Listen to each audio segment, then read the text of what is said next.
Once I heard a story that still haunts me. It happened in a small town in Maine, where a man named Harold lived. Harold suffered from a rare genetic condition that left him completely hairless. He led a reclusive life and rarely left his home. His neighbors never saw anyone visit him. Harold was obsessed with cleanliness and cleaned his house every day, ordering food delivery to his door. He had no pets. One day, while cleaning, Harold discovered a long, wavy golden red hair on the floor. He was certain that the hair could not have appeared out of nowhere.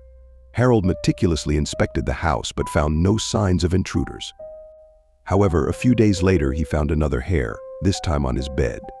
Harold began to suspect that someone was secretly living in his house. He decided to set up cameras around the house to figure out what was going on. After a week, the recording showed no one else in the house. Yet the hairs kept appearing in the most unexpected places: on the kitchen table, in the bathroom, in the living room. Harold became obsessed with finding the answer to this mystery. He started to believe that squatters practicing frogging were hiding in his house during the day and coming out at night. One night, Harold woke up to a strange rustling sound. He got out of bed and followed the noise to the basement. Turning on the light, he froze in horror. A pile of golden red hair lay on the floor. But that was not the most terrifying part. In the center of the room stood a creature unlike anything he had ever seen.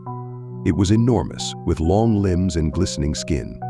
Its eyes glowed green and dark liquid dripped from its mouth. Harold recoiled, his heart pounding. He ran upstairs, slammed the door shut, and barricaded it with everything he could find. But something in his mind whispered that this was not reality. He remembered that he had been treated for schizophrenia for many years and decided that everything that happened was a figment of his sick imagination. The next day, he went to his doctor and told him about the incident.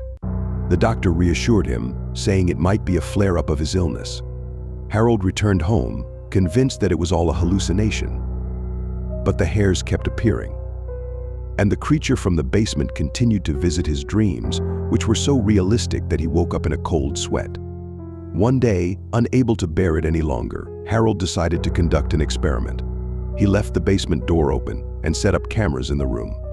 In the morning, he reviewed the footage and saw something that made his blood run cold.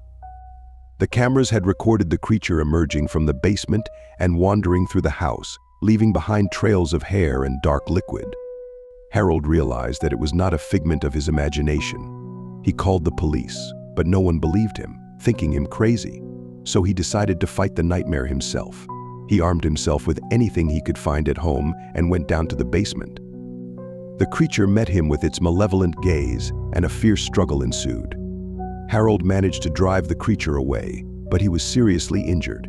He ran out into the street, bleeding, and screamed to warn the townspeople. At first, no one believed him, but soon strange disappearances began to happen, and many found golden red hairs in their homes. Harold understood that the town was in danger. The creature did not just exist, it hunted, and no one knew what it was or where it came from. But one thing was clear: it was real, and now his whole life had turned into a battle for survival, not only for himself but for the entire town. This story ends without answering many questions, but one thing can be said for sure: sometimes the scariest thing is what cannot be explained.